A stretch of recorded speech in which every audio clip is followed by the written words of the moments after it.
Good afternoon. I'm headed up towards Tank Rock in the Mazatzal Mountains, but those clouds over there building in the west have got me a little nervous. There's some weather coming, so I'm going to stop here a while and think about that. While I'm stopped, I'll talk some anime. Ghost in the Shell standalone complex.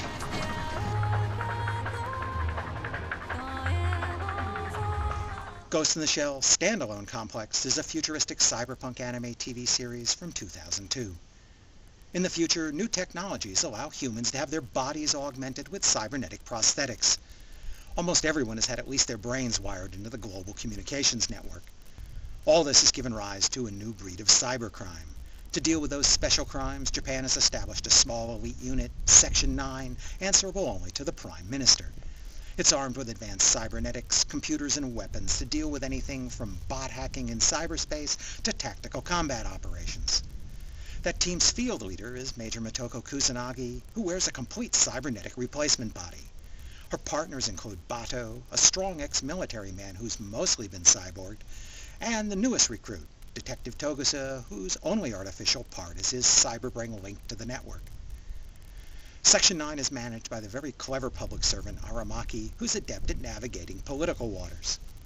This is all based on Masamune Shirow's Ghost in the Shell manga, which had already been adapted into a major theatrical movie 7 years earlier. Rather than try to create a sequel or prequel to that movie, the standalone complex TV series takes the same characters and setting and gives us some new stories to deal with in an alternate continuity. So, the puppet master plot from the movie and manga hasn't happened. The TV series fudges the manga's timeline a bit too. Shirow's original manga is now 20 years old, and what was once his speculative, near-future history has been overtaken by reality. On the other hand, the TV series restores some material from the manga that was omitted from the movie, such as the artificially intelligent mini-tanks called Tachikomas. The TV series had 2 seasons, a little over a year apart. I'm only going to look at the first gig of those 26-episode series today. It had quite a variety of stories going on within it. There are plenty of individual episodes, some simple standalone side stories. The first 3 episodes really just introduce Section 9, its members, their mission, and their capabilities through some short action stories. They offer a smooth blend of action and detective work to set up the rest of the series.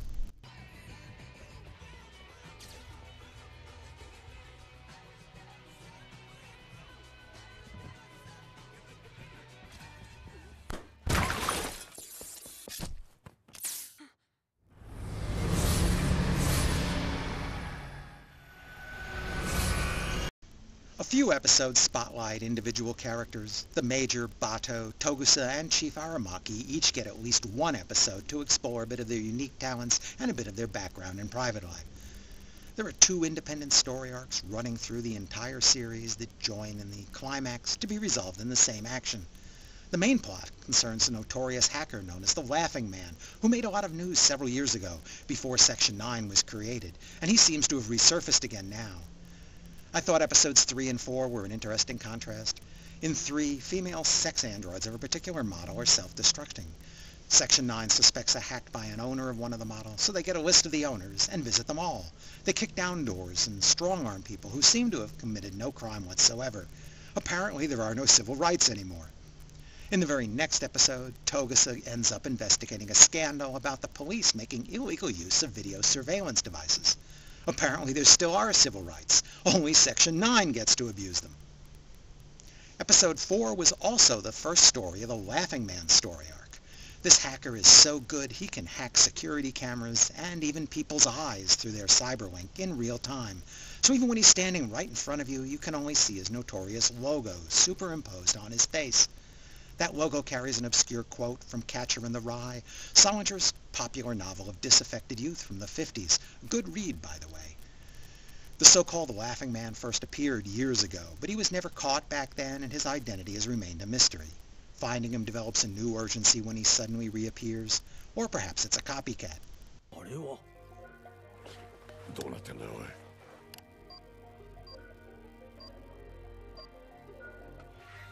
あなたをこの舞台から消去しなくちゃならない。 Although Ghost in the Shell is primarily an action story with a bit of mystery thrown in, it does like to take long digressions for conversation and exposition. Episode 9 is an unusual way to fill in the background of the original Laughing Man incident.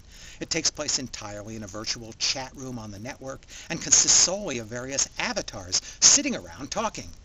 Not many shows are confident enough in their material to spend a solid 20 minutes on a rather dry exposition at a business meeting. After Episode 9, we won't get back to the Laughing Man story until around Episode 20. The second plot running through most of the series concerns the Tachikomas, Section 9's artificially intelligent mini-tanks. Episode 12 initiates that story as one of the Tachikomas decide to leave Section 9 and go explore the city a bit on its own. Curiosity. There are clear parallels between this story and Frankenstein, where the creature goes walkabout and meets a friendly little girl. Like Frankenstein, the Tachikoma doesn't understand the fragility of life, and while searching for the girl's dog, ends up throwing away a stray. At least the Tachikoma doesn't throw away the little girl like Frankenstein did. This parallel with Frankenstein is intentional.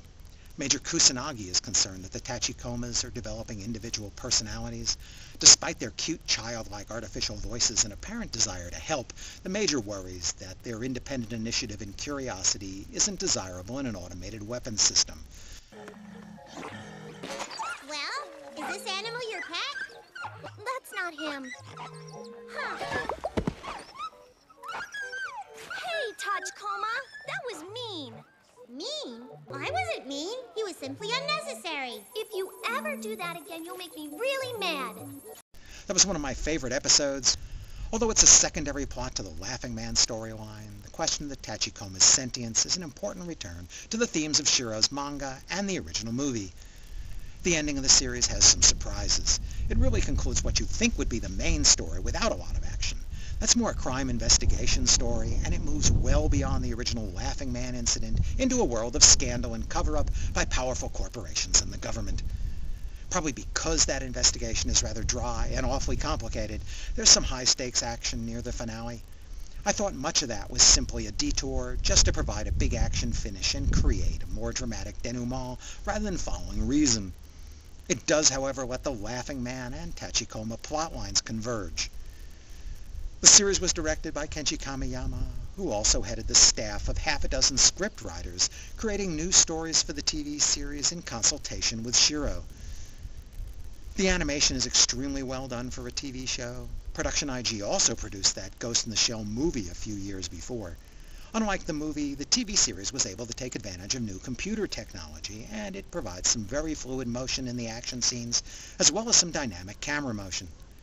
The revised character designs are crisp and clean and make the characters appear just a little younger than in the movie, but still not so cartoonish as in the manga. That suits as the TV characters' behavior lacks some of the juvenile antics that are present in the manga. The opening sequence is animated as pure CGI, with the Major and the Tachikomas in action. It's visually different than the actual series animation, but similar in composition and motion.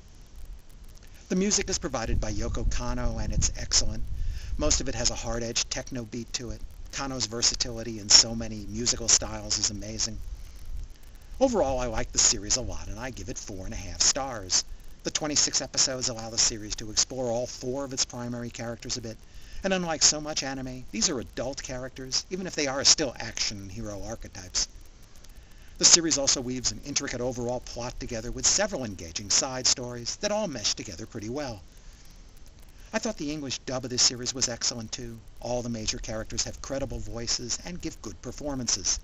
The voices are different from the original movie's theatrical dub and much better. It also had a sequel about a year later called Second Gig, and I will get to that another time.